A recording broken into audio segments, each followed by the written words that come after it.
He didn't even look up from his phone when he said, "I didn't order for you or the kids." My daughter stared at an empty plate while men ate steaks worth more than my first car. When did loving someone become accepting disrespect? Have you ever walked into a room knowing you were the joke instead of the guest? Before we begin, my grandma made a bet with me that I wouldn't hit 1,000 subscribers on this channel. I love her so much, but I need y'all to help prove her wrong. So if you're new here, hit that subscribe button. It's free, it takes half a second, and honestly, it would make my whole week. Tell us where you're watching from, so we know you're here with us. Now sit back and enjoy the story. What happens next is not just revenge. It is freedom. "I didn't order for you or the kids," my husband Julian murmured, barely looking up from his phone as the server placed steaming plates in front of him and his colleagues. The restaurant hummed with quiet conversation and the gentle clink of expensive silverware against even more expensive china. My 2 children, Mia, 8, and Lucas, 6, stared at their empty place settings, confusion slowly morphing into embarrassment. Lucas tugged at my sleeve, whispering, "Mom, where's our food?" I smiled at him, squeezing his small hand under the table while something cold and hard settled in my chest. Not pain. I was beyond pain. This was clarity, crystallizing like ice in my veins. "Amelia always forgets to make reservations for everyone," said Veronica, Julian's head of product development, with a laugh that sounded like breaking glass. She cut into her $200 Wagyu steak, the knife slicing through with theatrical precision. "Next time bring snacks in your purse." The table erupted in laughter. Not the awkward kind that follows an uncomfortable joke, but the genuine kind that follows a shared inside joke. I was the joke. Julian didn't defend me. Instead, he smiled that smile I once found charming, the one that had graced magazine covers and tech conference stages, and took a sip of his wine. "Amelia gets distracted easily," he said, as if I weren't sitting right there. I watched him, this man I'd married 11 years ago when he was still coding in our garage apartment, before his security software company hit a $4 billion valuation. Before he started collecting people like Veronica, who wore dresses that cost more than my first car and treated kindness like a weakness they'd evolved beyond. The server approached our end of the table, his eyes flickering with something like sympathy. "Would you like to order something?" he asked quietly. Before I could answer, Julian cut in. "They're fine. My wife forgot to tell me they were coming." He didn't even look at me as he said it. But that wasn't true. Julian had texted me that morning. "Bring the kids to Oriole at 7. Important investors will be there. Wear something decent." I'd spent the afternoon helping Mia pick out her favorite dress and convincing Lucas to wear his itchy button-down shirt. I told them how important this dinner was to Daddy, how they needed to be on their best behavior. And now we sat with empty plates while Julian and his 5 colleagues devoured food that cost more than our weekly grocery budget. "Mom, I'm hungry," Mia whispered, her voice small. I nodded, reaching for my purse. "We'll get something after," I promised. Across the table, Julian's new CFO, Derek, was talking about his recent vacation to Bali. The villa had its own staff, chef, housekeeping, even a massage therapist on call.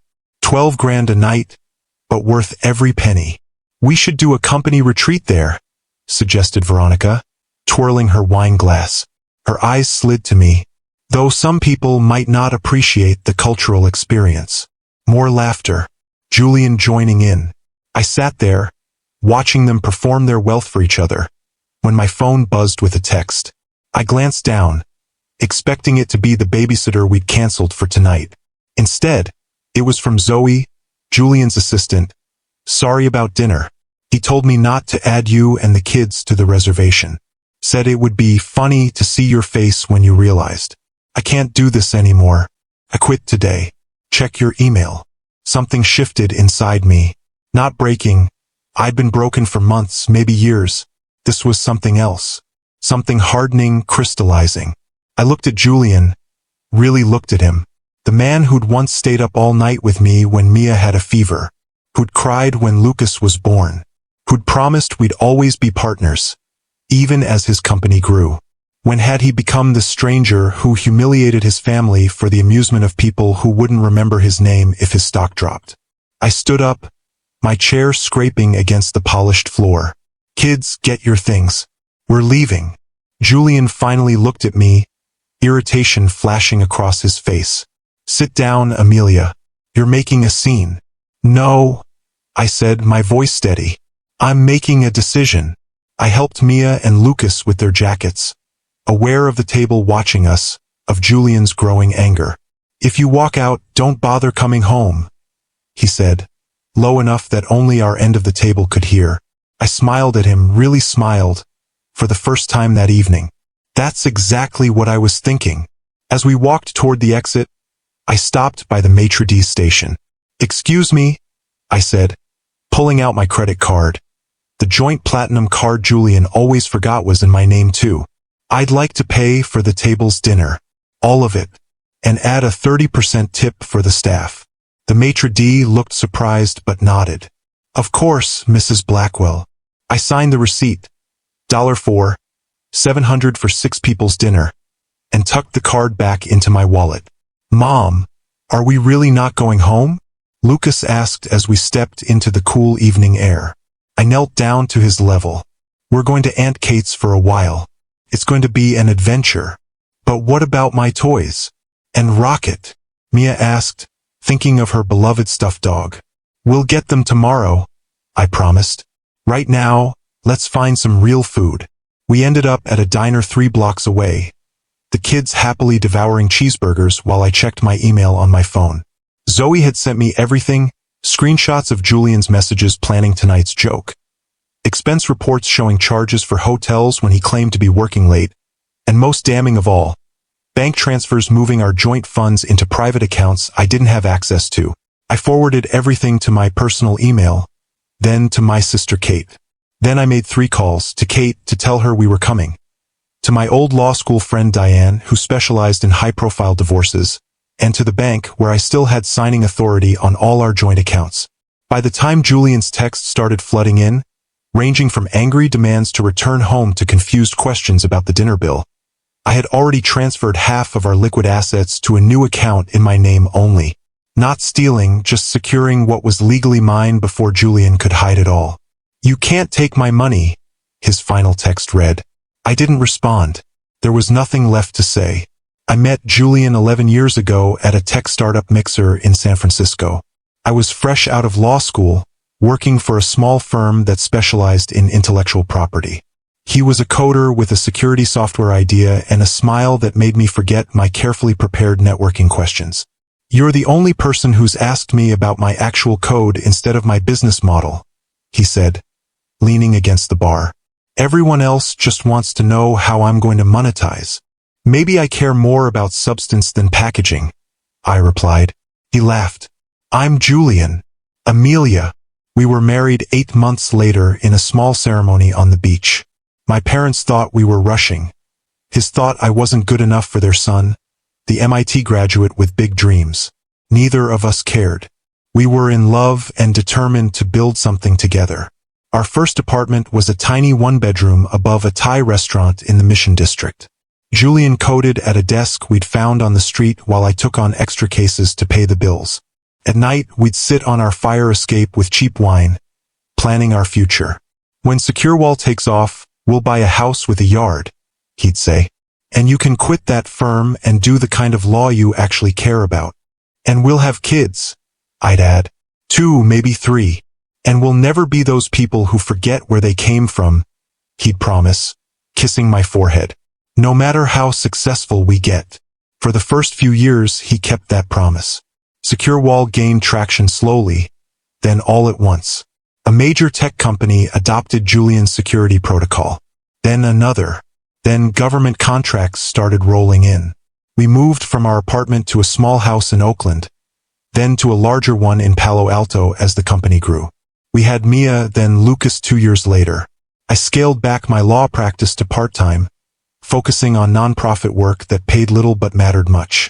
The first real change came when Julian hired Veronica as his head of product development. She was brilliant, ruthless, and determined to push SecureWall from successful startup to tech giant. We need to rebrand, she told Julian over dinner at our house one night. Secure Wall sounds like a mom-and-pop operation. We need something that screams innovation, dominance. I like Secure Wall, Julian argued. It's straightforward. People know what they're getting. Veronica rolled her eyes. People don't want straightforward. They want sexy. They want to feel like they're part of something revolutionary. 3 months later, Secure Wall became Quantum Shield, complete with a sleek new logo and office space in downtown San Francisco. Julian started working later, coming home with stories about networking events and investor meetings. You should come to the next one, he'd say. But when I'd ask about bringing the kids or what time it started, he'd wave his hand. It's not really a family thing, and you'd be bored anyway. Gradually, Julian's world and mine began to separate. He had his company, his colleagues, his industry events. I had the children, the house, my small legal practice. We still shared a bed, still said, I love you, still went through the motions of a partnership, but something fundamental had shifted. The Julian who came home in designer suits with stories about celebrity investors was not the same man who had sat on our fire escape dreaming of a yard for our future children. I told myself it was just a phase. Success was new to him. He was adjusting. He'd find his balance. Then came the dinner parties. Julian insisted we needed to entertain the right people at home. Our comfortable family house was suddenly deemed insufficient. We moved to a glass and steel mansion in the hills, with views of the bay and furniture that seemed designed to make actual living impossible. Don't let the kids in the living room, Julian would say before guests arrived, and make sure they're in bed before dinner. Derek and Veronica don't want to hear about kindergarten drama. I'd watch him transform as the doorbell rang. Shoulders straightening, voice deepening, laugh becoming louder and more performative. He'd introduce me as my wife, Amelia, with a proprietary hand on my lower back, then smoothly steer conversations away if I tried to contribute anything beyond pleasant agreement. After one such dinner, when the last guest had left and Julian was loosening his tie, I confronted him. You cut me off 3 times tonight, I said, loading plates into the dishwasher. When I was talking about the children's school fundraiser, the housing crisis case I'm working on, even when I mentioned that article about data privacy. Julian sighed. You were going off on tangents, Amelia. These people don't care about local school politics or homeless advocacy. They're here to talk business and make connections. Then why am I here at all? I asked. If you don't want me to speak, why not just hire a caterer and a hostess? He looked genuinely confused. You're my wife. Of course you should be here. As what? Prop? An accessory? Don't be dramatic, he said, walking away. It doesn't suit you. That night, lying beside him in our king-sized bed, I realized Julian no longer saw me as a partner. I had become part of his carefully curated image, the successful tech CEO with the perfect family, the perfect house, the perfect life. The substance of who I was, what I thought, what I cared about, had become irrelevant to the packaging. Still, I stayed. For the children. For the memory of the man on the fire escape. For the hope that success was a phase he would move through, not a transformation that would erase the person I had loved. Until tonight. Until empty plates and cruel laughter and the realization that Julian had deliberately set up his own family for humiliation. Kate lived in a modest 3-bedroom house in the suburbs, a stark contrast to our minimalist glass mansion in the hills. The kids fell asleep quickly in her guest room, exhausted from the emotional evening. He really didn't order food for them? Kate asked, handing me a glass of wine as we sat on her back porch. His own children? I nodded, the reality of it still sinking in. He thought it would be funny, a joke for his friends. What happened to him, Am? He used to be. She trailed off. Normal? Kind? Human? I supplied. Money happened. Success happened. He started believing he deserved special treatment, and then he started surrounding himself with people who reinforced that belief. What are you going to do? I took a sip of wine, feeling strangely calm. Everything. The next morning, while the kids were still asleep, I called Diane. We'd been friends since law school, before she became one of Silicon Valley's most feared divorce attorneys. I hadn't spoken to her in months. Julian had made it clear he found her aggressive personality distasteful. Amelia? She sounded surprised. It's been forever. I need your help, I said, and told her everything. The dinner, the text from Zoe, the financial transfers, all of it.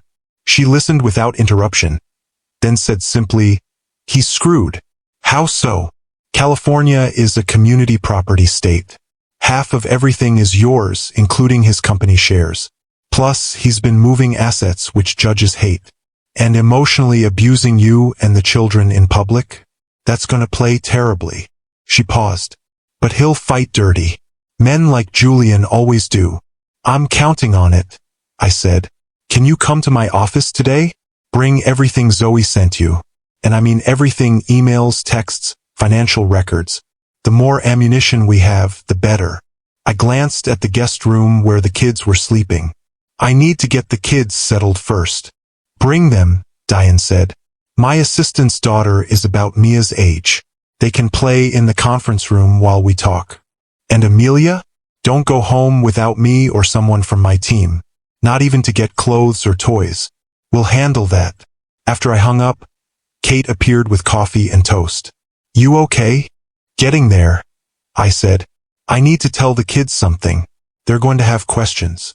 Kate sat beside me. "Just be honest. Not about everything, but about the important parts.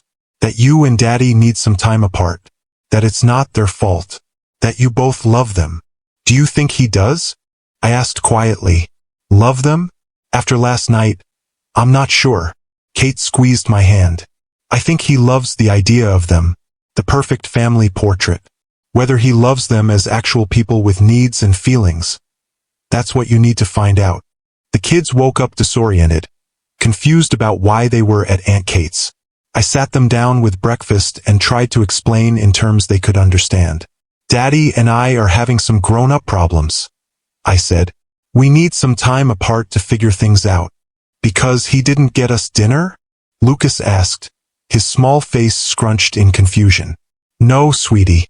It's more complicated than that. Sometimes grown-ups change, and the change makes it hard for them to live together." "Did Daddy change?" Mia asked, always perceptive. I nodded. "I think he did. And maybe I did too." "Are you getting a divorce?" Mia's voice was small but direct. She'd had a friend at school whose parents had divorced last year. I took a deep breath. "I don't know yet, but it's a possibility we need to be ready for." Lucas's eyes filled with tears. "But I want to go home. My toys are there. And my bed." "We'll get your things," I promised. "But we're going to stay with Aunt Kate for a little while. It'll be like a vacation."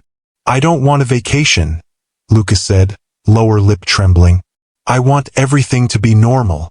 I pulled him into a hug, feeling his small body shake with sobs. "I know, baby. I know." By noon, Julian had figured out where we were. Kate's doorbell rang, and through the front window, I saw his Tesla parked in the driveway. "It's Julian," Kate said, peering through the curtains. "Want me to tell him to leave?" I shook my head. "No, I need to face him. Can you take the kids to the backyard?"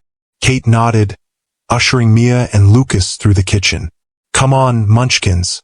Let's see if we can find any ripe strawberries in my garden." I opened the door to find Julian standing there, his usual polished appearance slightly rumpled. He'd clearly come straight from home or the office, wearing the same clothes from last night. "Amelia," he said, his voice a mixture of anger and relief. "What the hell was that about last night?" "You tell me," I replied, not inviting him in. "You're the one who planned it." He had the grace to look slightly embarrassed. "It was just a joke that went too far," he said when I agreed to talk to him on the front porch. "You're overreacting. Come home and we'll forget this happened." "Like you forgot to order food for your children?" I asked. He flinched. I wasn't thinking clearly. Work pressure. You know how it gets." "I do know. I've been making excuses for you for years." I looked at him, really looked at him, and saw a stranger wearing my husband's face. "The transfers to your private accounts, were those jokes too?" His expression hardened. "You had no right to look at my financial records." "There are financial records, Julian. our money, our marriage. At least they were. What does that mean? I handed him an envelope I'd prepared that morning. Inside was a handwritten note. I know everything. Divorce papers coming. Don't contact me except through my lawyer. He stared at the envelope like it might bite him. You can't be serious. Over one dinner. It wasn't just one dinner. It was years of dinners, parties, vacations where you made it clear we were accessories, not family. It was watching you become someone I don't recognize. Someone who would humiliate his own children to impress people who don't care about him. This is ridiculous, he snapped, mask slipping. You won't get a penny. I'll make sure of it. I smiled, feeling oddly light. Check your email, Julian. I think you'll find I already have quite a few pennies. And your board members have some interesting reading material about your creative accounting practices. His face went pale. You wouldn't. I already did. 10 minutes ago. I turned to go back inside. Oh, and Julian? The Aston Martin is gone. It was in my name, remember? I sold it this morning. The look on his face, pure, unfiltered shock, almost made the last few years worth it. Almost. You can't do this, he said, voice rising. You're nothing without me. Who do you think paid for this lifestyle you've gotten so comfortable with? Who made it possible for you to play at being a lawyer while living in a multi-million-dollar house? I laughed, genuinely laughed. Is that what you think I've been doing? Playing? While you've been building your empire, I've been raising your children, maintaining your home, hosting your business dinners, and still managing to help people who actually need legal assistance. And by the way, Julian, I paid for that house. My inheritance, remember? The one you insisted we invest in real estate instead of my parents' foundation. He took a step toward me, face flushed with anger. You're making a mistake, Amelia. A huge mistake. I'll destroy you in court. No, I said calmly. You won't. Because unlike you, I have nothing to hide. No secret accounts. No creative accounting. No affairs. His eyes widened slightly at the last word, confirming what I'd suspected but never confirmed. That's right, I continued. Zoe sent me everything. Hotel receipts, dinner reservations, text messages. Did you really think she was loyal to you after how you treated her? She's my employee, Julian sputtered. She had no right. She's a human being, I cut in, with dignity and self-respect. Something you seem to have forgotten exists. The front door opened behind me, and Kate appeared. Everything okay out here? Julian glared at her. This doesn't concern you, Kate. My sister and her children are staying in my home, Kate replied coolly. That makes it very much my concern. Julian looked from Kate to me, then back again. This isn't over, he said finally, turning to leave. Not by a long shot. Actually, it is. I called after him. It's been over for a long time. I just finally noticed. As his Tesla pulled away, Kate put her arm around my shoulders. You okay? I nodded, surprised to find it was true. I think I am. For the first time in years. The kids and I spent the afternoon at Diane's office. True to her word, her assistant's daughter entertained Mia and Lucas in the conference room with coloring books and tablet games while Diane and I went through everything Zoe had sent. This is gold, Diane said, scrolling through financial records. He's been systematically moving company funds into personal accounts, then using those funds to make loans back to the company at interest. It's basically embezzlement with extra steps. Is it enough? I asked. For the divorce? More than enough. For criminal charges. She shrugged. That's not my department, but I have friends at the DA's office who would be very interested. I don't want him in jail, I said. I just want what's fair for me and the kids. Diane nodded. Then we use this as leverage. He gives us what we want in the divorce, or we take this to the authorities. Isn't that blackmail? It's negotiation, Diane corrected. And it's perfectly legal as long as we phrase it correctly. Now let's talk strategy. First, we need to file for emergency custody and support. Then we need to secure your personal belongings from the house. Julian will never let anyone in, I said. Diane smiled, a predatory gleam in her eye. He won't have a choice. By this time tomorrow, we'll have a court order.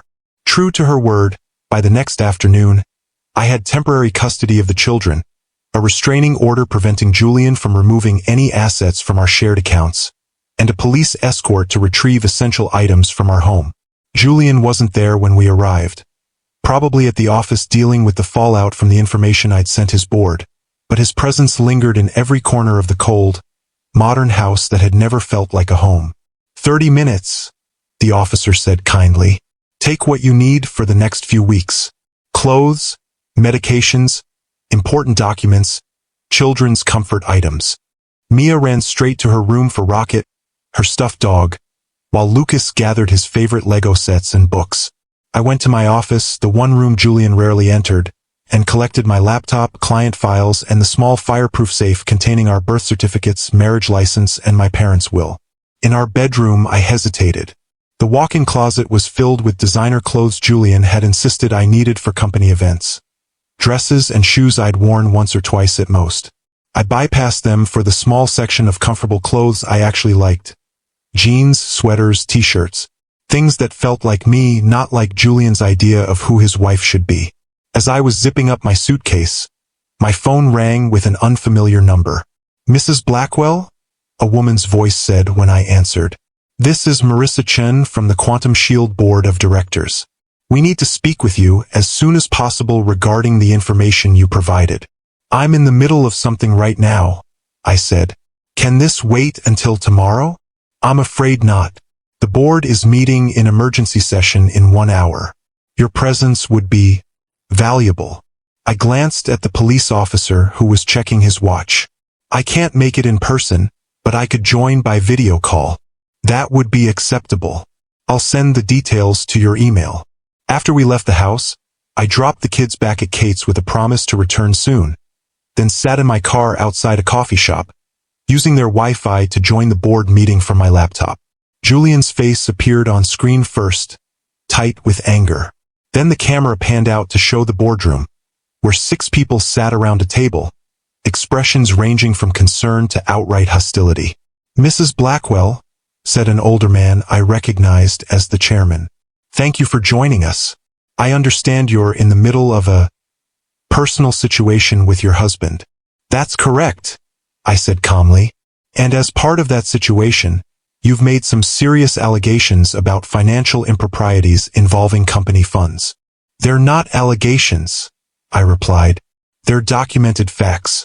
I've provided bank records, transfer authorizations, and internal memos detailing exactly how funds were moved and for what purpose." Julian leaned forward. "This is a private matter that has no place in a board meeting. My wife is clearly—" "Mr. Blackwell," the chairman cut in. "You'll have your chance to speak. For now, we'd like to hear from Mrs. Blackwell." For the next 20 minutes, I walked them through everything Zoe had provided. How Julian had created shell companies to funnel Quantum Shield funds into personal accounts. How he'd used company credit cards for personal expenses. How he'd hidden losses and inflated gains to boost stock prices before selling his own shares. When I finished, the boardroom was silent. Finally, Marissa Chen spoke. "Mrs. Blackwell, what exactly are you hoping to achieve by bringing this to our attention?" "Transparency," I said simply. "As a shareholder myself through my marriage, I have a vested interest in the company's integrity. What happens next is up to you." Julian's laugh was bitter. "This is blackmail. She's trying to extort a better divorce settlement." "Actually," I said, "I haven't asked for anything.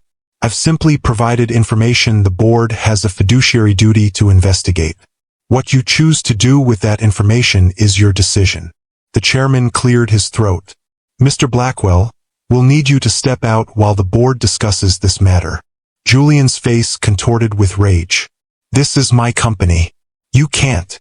"We can and we will," Marissa said firmly. "Please step out, Julian." After he left, the chairman turned back to me. "Mrs. Blackwell, off the record. What do you want?" "A fair divorce settlement, custody of my children, an assurance that the company my husband built, that many people depend on for their livelihoods, continues to operate with integrity." Marissa nodded slowly. "And if we can facilitate that?" then I have no interest in making this information public. My goal isn't to destroy Quantum Shield or my husband. It's to protect myself and my children. The chairman exchanged glances with the other board members. We'll be in touch, Mrs. Blackwell.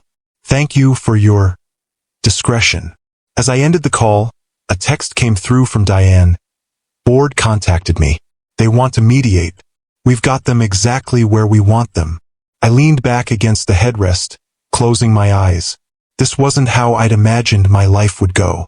11 years ago, on that beach where we'd exchanged vows, I'd believed in forever, in partnership, in the man who'd promised to build a life with me, not around me. Now here I was, negotiating the terms of our separation through corporate intermediaries and legal proxies. But for the first time in years, I felt something like hope. Not for reconciliation.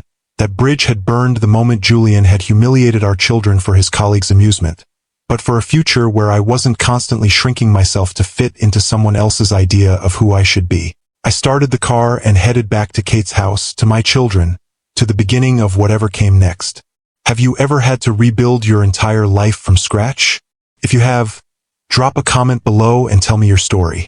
I'd love to know I'm not alone in this journey. And if you're new here, please hit that subscribe button. Every new subscriber reminds me why sharing these stories matters. The divorce was ugly, as high-profile tech divorces often are. Julian fought every step, from custody to asset division. He hired the most expensive lawyers in Silicon Valley, gave tearful interviews about his unstable wife, and tried to freeze me out of our accounts.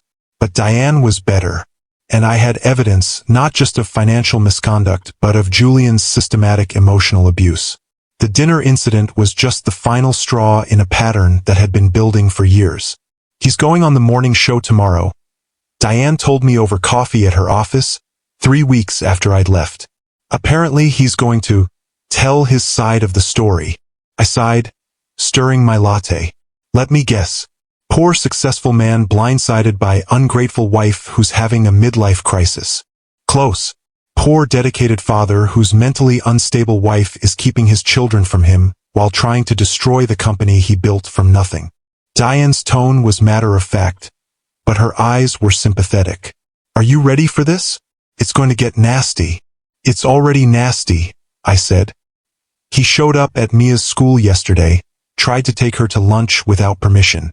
The principal called security. Diane's eyebrows shot up. That violates the temporary custody order. Why didn't you call me? Mia was upset enough. I didn't want to make it worse. I rubbed my temples, feeling a headache building. She asked me why Daddy was saying mean things about me on the internet. What did you tell her? That sometimes when grown-ups are hurt or angry, they say things they shouldn't. That it doesn't mean he doesn't love her. I looked out the window at the busy street below. I'm trying so hard not to turn them against him, Diane. Even after everything. She reached across the desk to squeeze my hand. That's because you're a good mother. And a good person. But Amelia, you need to document these violations. Every time he breaks the custody order, every time he badmouths you to the kids. It all matters. I nodded, pulling out my phone to show her the texts Julian had been sending. Late-night messages alternating between threats and pleas, between calling me a gold digger and begging me to come home. Jesus, Diane muttered, scrolling through them. Has he been drinking when he sends these? Probably. He never used to drink much, but lately, I trailed off, remembering the half-empty whiskey bottles I'd found hidden around the house in the months before I left. We need to file for a more comprehensive restraining order, Diane said. And I want you to change your number. He shouldn't have direct access to you like this. What about the kids? They need to be able to reach me. We'll get them their own phones. Simple ones, just for calling you. And we'll make sure the school and Kate have your new number. She made a note in her file. Now, about tomorrow's interview. We have two options. We can issue a statement refuting his claims, or we can let him hang himself. What do you mean? Diane smiled, that predatory gleam returning to her eye. Julian is arrogant. When he feels cornered, he lashes out.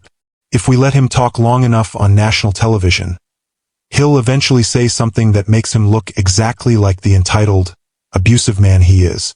I considered this. And if he doesn't? Then we release the recording Zoe made of him planning that dinner joke. Let America hear him laughing about humiliating his own children. See how sympathetic he looks then. The next morning, I watched Julian's interview from Kate's living room, the kids safely at school. He looked polished, composed, sitting across from the sympathetic host in an expensive suit. His expression carefully calibrated to convey wounded dignity. It came out of nowhere, he was saying, shaking his head sadly. We were at a business dinner, and suddenly Amelia just snapped, grabbed the kids, caused a scene, emptied our accounts. That must have been shocking, the host prompted. Julian nodded gravely. Devastating, especially for our children. They're confused, traumatized. One minute they're having dinner with their father, the next they're being dragged away and told they can't go home. My hands clenched into fists as he continued to spin his version of events. One where I was an unstable, jealous woman who couldn't handle his success, who was using the children as pawns in a vindictive game. And now she's making these wild accusations about financial impropriety. Julian continued, voice tight with controlled emotion. Sending private company information to my board. This corporate espionage, plain and simple. Have you been able to see your children? The host asked. Julian's eyes glistened with what I recognized as his business tears. The ones he could summon at will during difficult negotiations. Very little. She's poisoning them against me. My son, his voice broke artfully. My 6-year-old son asked me last week if I was a bad person. What kind of mother does that to a child? I grabbed my phone, texting Diane. He's lying. Lucas never said that. She replied immediately, I know. Keep watching. He's digging his own grave. Sure enough, as the interview continued, Julian's carefully constructed facade began to crack. The host, to her credit, asked increasingly pointed questions. Mr. Blackwell, your wife alleges that you deliberately excluded her and your children from the dinner reservation that night, telling your assistant it would be funny to see their reaction. How do you respond to that? Julian's smile faltered. That's absurd. It was a simple miscommunication. We have a statement from your former assistant, Zoe Parker, confirming Mrs. Blackwell's account. She says you specifically instructed her not to include your family in the reservation. Zoe was fired for incompetence, Julian snapped, color rising in his face. She's hardly a reliable source. Actually, Ms. Parker resigned according to company records, and she's provided emails and text messages supporting Mrs. Blackwell's version of events. Julian's mask slipped further. This is exactly what I'm talking about. My wife has turned my employees against me, invaded my privacy, undermined my authority. Your authority over your wife and children? The host interrupted, eyebrow raised. That's not, Julian backpedaled, realizing his mistake. I meant my authority in my company, my home. Mr. Blackwell, do you believe you have authority over your wife? Julian's expression darkened. I believe marriage is a partnership where both people have roles. Mine was to provide. Hers was to support me and raise our children. When she decided to violate that agreement by humiliating me in front of my colleagues and stealing my money, she broke our contract. There it was, the real Julian, emerging from behind the wounded father persona. The man who saw our marriage as a transaction, our children as possessions, me as an employee who had failed to perform her duties. The host, to her credit, didn't let it slide. That's an interesting perspective on marriage, Mr. Blackwell. Would you say you view your wife as an equal partner, or as someone who works for you? Julian's smile was tight. You're twisting my words. I'm asking for clarification. Earlier you mentioned your wife playing at being a lawyer while enjoying the lifestyle you provided. Do you not consider her legal career legitimate? Amelia hasn't tried a case in years, Julian scoffed. She does pro bono work for homeless people and immigrants. It's charity work, not a career. And raising your children? Is that also not legitimate work in your view? Julian was visibly sweating now. Of course it's important. I never said it wasn't. But let's be honest about who was paying the bills. I watched him continue to unravel, revealing more of his true character with every defensive, condescending answer. By the end of the interview, no statement from me would be necessary. Julian had done more damage to his own case than I ever could have. My phone buzzed with a text from Diane. Turn on channel 7. Zoe's giving her own interview. I switched channels to find Julian's former assistant, a composed young woman in her late 20s, calmly describing the toxic work environment at Quantum Shield and Julian's pattern of abusive behavior. He would regularly belittle employees, take credit for their work, and expect us to lie for him, she was saying. When he told me to exclude his wife and children from the dinner reservation and said it would be funny to see them humiliated, that was the last straw. No job is worth compromising your integrity. By that evening, Julian's public image was in tatters. The board called an emergency meeting, and by morning, he had been placed on administrative leave, pending an investigation. 3 days later, Diane called with news. The board wants to meet, she said. They're prepared to offer a settlement. What kind of settlement? The kind that makes this all go away quickly and quietly. Full custody with generous visitation. The house in Malibu. Half of all marital assets, including his company shares. And a non-disclosure agreement. They want me to stay quiet about what Julian did. They want both of you to stay quiet about everything. The financial improprieties, the personal issues, all of it. They're trying to salvage the company's reputation. I considered this. And Julian? He's agreed to this. Not yet. But the board has made it clear that if he doesn't, they'll terminate him for cause and pursue their own legal action for the financial misconduct. He doesn't have much choice. What do you think I should do? Diane was quiet for a moment. Honestly? Take it. You'll get everything you're entitled to without a prolonged court battle. The kids won't have to testify or be interviewed by court-appointed evaluators. And you can start rebuilding your life. And the NDA? I'd have to stay silent about what he did. About the company finances, yes. About how he treated you and the children. No, that's not the company's business to silence. I thought about it overnight, discussing it with Kate, weighing the pros and cons. In the morning, I called Diane. I'll take the deal with one addition, I said. I want a seat on the board. My shares entitle me to representation. And I want to make sure the company operates ethically going forward. Diane laughed. God, I love when you go full lawyer. I'll make it happen. 3 months after that fateful dinner, the settlement was finalized. Julian's board forced him to accept all terms, including my board seat. The company's stock had plummeted 30% since news of the divorce and financial allegations broke, and investors were getting nervous. In the end, I got half of everything, including 22% of his company shares, full custody of the kids with generous visitation for Julian, and our house in Malibu that he'd always claimed was just an investment property, but I knew he loved more than our primary residence. The day the settlement was finalized, I took the kids to the beach. We built sandcastles and ate ice cream and didn't once check the stock price or worry about getting sand on expensive clothes. Is Daddy still mad at us? Lucas asked as we watched the sunset. No, sweetheart. Daddy's not mad at you. He's mad at himself, but he doesn't know it yet. Will we ever be a family again? Mia's question cut deeper. I pulled her close. We are a family. You, me, and Lucas. And Daddy will always be your father. But sometimes grown-ups need to live apart to be the best versions of themselves. I like you better now, she said with a child's brutal honesty. You smile more. I realized she was right.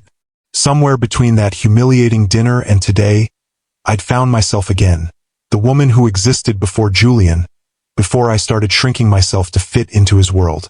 The first board meeting was as uncomfortable as I'd expected. Julian wasn't there. He'd taken a leave of absence from day-to-day operations while maintaining his title as founder, but his presence lingered in the sleek boardroom with its commanding views of the city. Marissa Chun, who had emerged as the de facto leader in Julian's absence, greeted me with professional courtesy. Mrs. Blackwell.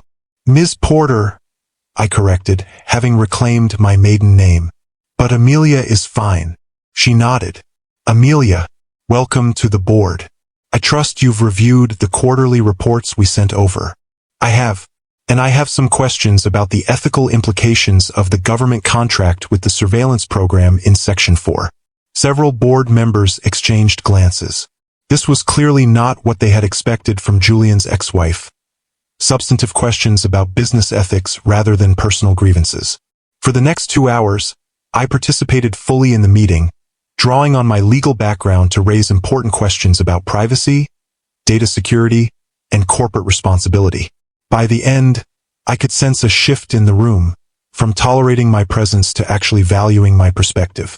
As we were gathering our things to leave, Marissa approached me. That was unexpected, she said. Julian always gave the impression that you weren't interested in the business side of things. Julian gave a lot of impressions that weren't accurate, I replied. But I appreciate you keeping an open mind. She studied me for a moment. You know, we have an opening for general counsel. Our previous GC left during the recent turbulence. Would you be interested? I blinked in surprise. I haven't practiced corporate law in years. But you clearly understand the ethical dimensions of our business better than most. And having someone with your perspective, especially given recent events, could help rebuild trust with our stakeholders. I promised to think about it, but already something was stirring inside me. A sense of possibility I hadn't felt in a long time. 6 months after the divorce, I launched a foundation focused on supporting women leaving financially abusive relationships. I used part of my settlement money to fund it, along with a portion of my Quantum Shield dividends. The press found this deliciously ironic, but for me, it was simply the right thing to do. I also accepted the general counsel position, working part-time so I could still be present for the kids. It was challenging, rewarding work that engaged my mind in ways I'd almost forgotten I enjoyed. The children adjusted to our new reality with the resilience only kids seem to possess. They spent every other weekend with Julian, who had moved into a downtown penthouse that Mia described as fancy but not very comfy. He tried, in his way, showing up for school events and soccer games, though he still checked his phone too often and sometimes forgot important details about their lives. Daddy didn't remember that I don't like strawberries anymore, Lucas reported after one weekend visit. He got mad when I wouldn't eat the pancakes. Did you tell him nicely? I asked. Lucas nodded. I said, no thank you, I don't eat strawberries now. But he said I ate them last month, so I must be being difficult. I sighed. Sometimes Daddy has trouble remembering that you're growing and changing all the time. Next time, maybe remind him that you liked strawberries before, but your tastes changed. That happens to grown-ups too. It wasn't perfect, but it was better than I'd feared. Julian was trying, in his limited way, to be a father rather than just the idea of a father. And the kids were learning to navigate his limitations without internalizing them as their own failings. A year after the divorce, Julian's company was acquired by a larger tech firm. My shares, which I'd refused to sell despite his multiple offers to buy them back, tripled in value overnight. The foundation's endowment grew accordingly, allowing us to expand our services to 3 more cities. The day the acquisition was announced, I received a text from Julian. You won. Happy now. I stared at those words for a long time before responding. This wasn't about winning. It was about surviving. And yes, I am happy. He didn't reply. Life settled into a new rhythm. I split my time between the foundation, my role at Quantum Shield, now a subsidiary of the acquiring company, and most importantly, being present for Mia and Lucas. We moved from Kate's house to the Malibu property, which I renovated to feel less like a showpiece and more like a home. Gone were the white sofas no one was allowed to sit on, the minimalist decor that echoed with emptiness. Instead, we had comfortable furniture, walls covered with the children's artwork, and a kitchen that actually got used for cooking rather than just for show. Mom, can Zach come over to play? Lucas asked one Saturday morning, referring to a new friend from school. Of course, I said, realizing with a start that this was the first time either child had asked to bring a friend to our home. In the old house, Julian had discouraged random children from visiting, concerned about noise, mess, and potential damage to our museum-like surroundings. Can we use the big TV room to play video games? Lucas asked, eyes hopeful. Sure. Just keep the volume reasonable and take snack breaks in the kitchen. His face lit up with surprise and joy, as if I'd given him an unexpected gift rather than simple permission to use his own home. It broke my heart a little to realize how constrained their childhood had been before, how many small, normal pleasures they'd been denied in service to Julian's image of perfect, controlled success. That afternoon, listening to Lucas and his friend laughing in the media room while Mia and I baked cookies in the kitchen, I felt a profound sense of rightness. This was what a home should feel like. Lived in, joyful, safe. Mom, Mia asked, carefully measuring vanilla extract. Are you dating Mr. Bennett? I nearly dropped the mixing bowl. What? No. He's your literature teacher. Why would you think that? She shrugged, concentrating on not spilling. You smiled a lot at the parent-teacher conference. And your cheeks got pink when he talked about my poem. That's because I was proud of you, not because I like Mr. Bennett, I explained, though I could feel those same cheeks warming now. Daniel Bennett was attractive in a thoughtful, bookish way, but I hadn't even considered dating anyone yet. It would be okay if you did, Mia said casually. Date someone, not necessarily Mr. Bennett. I studied my daughter's face, searching for signs of distress or confusion. You think so? She nodded. Zoe says people need people. Not just kids and family, but like, special people who make them happy in grown-up ways. You've been talking to Zoe about this? I asked, surprised. Julian's former assistant had become something of a friend over the past year, occasionally babysitting the kids when I had evening board meetings. She said her mom was sad for a long time after her dad left, until she met her stepdad. And then she was happy again. Mia looked up at me with those perceptive eyes that missed nothing. I want you to be happy, Mom. Not just okay happy, but real happy. I pulled her into a flower-dusted hug. I am happy, sweetie. Really. But thank you for caring about my grown-up happiness too. That night, after the kids were in bed, I found myself thinking about Mia's words. Was I happy? Yes, in many ways. I had my children, my freedom, work that mattered. But was I real happy? As Mia put it, was there a piece missing? I hadn't thought about dating since the divorce. Hadn't even considered it. The idea of being vulnerable with someone new felt exhausting after years of having my vulnerabilities used against me by Julian. But maybe Mia was right. Maybe there was a difference between being okay and being truly happy. Maybe someday I'd be ready to find out. 2 years after the dinner that changed everything, I ran into Julian at a charity gala. I was there representing my foundation.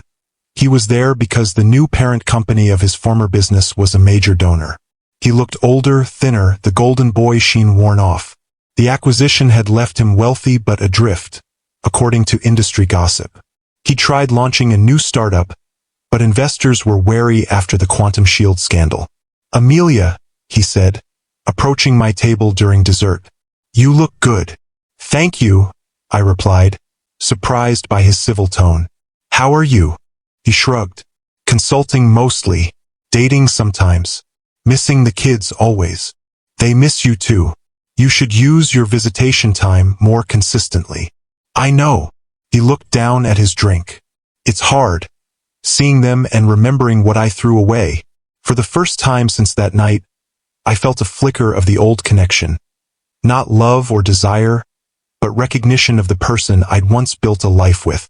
You didn't throw them away, Julian. You just forgot what mattered for a while. You can still be a good father. He nodded slowly. And you? Are you seeing anyone? I was actually not Mr. Bennett, but a professor of environmental law I'd met through the foundation. David was kind, thoughtful, and treated Mia and Lucas like people, not props. We'd been dating for 3 months, taking things slowly, carefully. Yes, I said simply. He's lucky, Julian said, and I could tell he meant it. As I walked away, I felt the final piece of our past settle into place. Not forgiveness exactly, but acceptance. Julian had taught me the hardest lesson of my life that night at Oriole, showing me exactly who he'd become and forcing me to decide if that was someone I wanted to share my life with. The answer had been no, and that no had set me free. The following spring, David and I took the kids on a camping trip to Yosemite. It was the first time we traveled together, a significant step in our carefully evolving relationship. Have you ever been camping before? David asked Lucas as we set up the tent. Lucas shook his head. Dad said camping was for people who couldn't afford hotels. David laughed. Well, I've been camping since I was younger than you, and I can tell you it's not about what you can afford. It's about experiencing nature up close, seeing the stars without city lights, hearing the forest wake up in the morning. Can we make s'mores? Mia asked, already gathering sticks for the fire. Absolutely, I said. That's practically a camping requirement. That night, sitting around the campfire with marshmallow sticky fingers, watching David patiently teach Lucas how to whittle a stick and Mia cataloging constellations in her notebook, I felt a contentment so deep it almost hurt. You okay? David asked quietly, noticing my expression. More than okay, I whispered back. Just happy. Really happy. He squeezed my hand, understanding without needing more explanation. 3 years after the divorce, Julian remarried. A tech journalist 20 years his junior who wrote a flattering profile of his new company. The kids came home from their weekend visit full of news about the lavish ceremony. There were ice sculptures of swans, Mia reported. And Brittany's dress had a train that was like 20 feet long. Dad said we're going to Monaco for Christmas, Lucas added. On a yacht. I nodded, keeping my expression neutral. That sounds exciting. I guess, Mia said, suddenly less enthusiastic. But it means we won't be here for Christmas morning. Or to see Grandma and Grandpa Porter. Or David, Lucas added. He was going to help me build my new Lego Millennium Falcon. We can celebrate Christmas early, I assured them. Or late. The important thing is being together, not the exact day. But after they went to bed, I allowed myself a moment of sadness. Julian was falling back into old patterns. Grand gestures and expensive experiences instead of consistent, everyday love. I hoped, for the kids' sake, that Brittany would be a positive influence, but I had my doubts. The Monaco Christmas never happened. 2 weeks before the trip, Julian called to say there had been a change of plans. The kids would be staying with him and Brittany at their Aspen house instead. Is everything okay? I asked, hearing something strained in his voice. Fine, he said shortly. Just a business issue with the yacht charter. I later learned from Mia that Brittany was pregnant and suffering from severe morning sickness that made a yacht trip impossible. Julian hadn't wanted to admit this to me, preferring to blame nebulous business issues. Some things never changed. The news of Julian's impending fatherhood stirred complicated feelings in the children. Excitement about a new sibling mixed with worry about their place in Julian's life. Fear of being replaced by a new family. Will Dad still want to see us when he has a new baby? Lucas asked one night, his voice small in the darkness of his bedroom. Of course he will, I assured him, sitting on the edge of his bed. You and Mia are irreplaceable. Having another child doesn't change that. But what if the new baby lives with him all the time, and we're just visitors? Lucas persisted. What if the new baby gets to be a real part of his family, and we're just extras? The question broke my heart, especially because I couldn't honestly promise it wouldn't happen. Julian's track record wasn't encouraging. Your dad loves you, I said instead. And no matter what happens with the new baby, you will always have a home here where you are never, ever extras. You're the main characters in this house. Lucas seemed comforted, but the conversation stayed with me, a reminder of the lasting damage Julian's behavior had caused. When Brittany gave birth to a daughter they named Isla, Julian surprised me by being scrupulous about maintaining his visitation schedule with Mia and Lucas. If anything, he seemed more engaged, more present during their weekends together. Dad took us to the Science Museum, Mia reported after one visit. He didn't check his phone once, even when it kept buzzing. And he let me hold Isla, Lucas added proudly. He showed me how to support her head and everything. I was genuinely happy for them, and cautiously optimistic that fatherhood the second time around might be teaching Julian lessons he'd missed the first time. For years after our divorce, David proposed. We were at home on a regular Tuesday evening, nothing special or staged about it. The kids were doing homework at the kitchen table while I made dinner and David graded papers. "You know what I was thinking?" he said casually, looking up from a student essay. "What's that?" I asked, stirring pasta sauce. "I was thinking we should get married." The wooden spoon froze mid-stir. "What?" He smiled, that warm, genuine smile that had first drawn me to him. "I was thinking that I love you, and I love Mia and Lucas, and I love our life together. And I'd like to make it official, if you would." Mia and Lucas had abandoned any pretense of doing homework and were watching us with wide eyes. "Are you proposing to me while I'm making spaghetti?" I asked, laughing. "I am," David confirmed. "Because this—" He gestured around the kitchen, at the homework and the cooking and the ordinary Tuesday evening. "This is what I love. Not some fancy restaurant moment, but our real life together." I put down the spoon and walked around the counter to where he sat. "Yes," I said simply. "Yes, I'll marry you." The kids erupted in cheers, rushing to hug us both. Later, David produced a simple, elegant ring he'd been carrying for weeks, waiting for the right moment. Not the perfect moment, but the right one. We were married 6 months later in our backyard, with the kids as our attendants and a small group of friends and family as witnesses. My parents, who had never warmed to Julian despite their best efforts, embraced David with genuine affection. Kate, who had supported me through the darkest days of my divorce, gave a toast that made everyone both laugh and cry. Julian sent a generous gift but declined the invitation to attend, which was for the best. Some chapters need to stay closed. These days, my life is unrecognizable from the one I lived with Julian. I run the foundation full-time now, having stepped down from my role at Quantum Shield when the company relocated its headquarters to Austin. David teaches at the local university and coaches Lucas's soccer team. We have a dog named Pepper who sleeps on the furniture and sheds on everything, something that would have been unthinkable in my previous life. Mia is 13 now, passionate about environmental science and already talking about college. Lucas is 11, still obsessed with Lego and beginning to show real talent as a goalkeeper. They spend every other weekend with Julian and Brittany and their half-sister Isla, an arrangement that has settled into a workable rhythm. Julian is trying, in his way. He never misses a child support payment, shows up for most of his scheduled weekends, and even attended Mia's science fair without checking his phone once. Small victories, but meaningful ones. Sometimes I think about that night at the restaurant. The empty plates, the cruel laughter, the moment everything crystallized. It should have been the worst night of my life, but instead it became the first night of a better one. Julian thought he was teaching me a lesson about my place in his world. Instead, he taught me that I deserved a world of my own. And that has made all the difference. If this story resonated with you, please hit that like button and subscribe for more stories about finding strength in unexpected places. Share in the comments if you've ever had to rebuild your life after thinking it was broken beyond repair. Your story matters too. I will see you on the next one.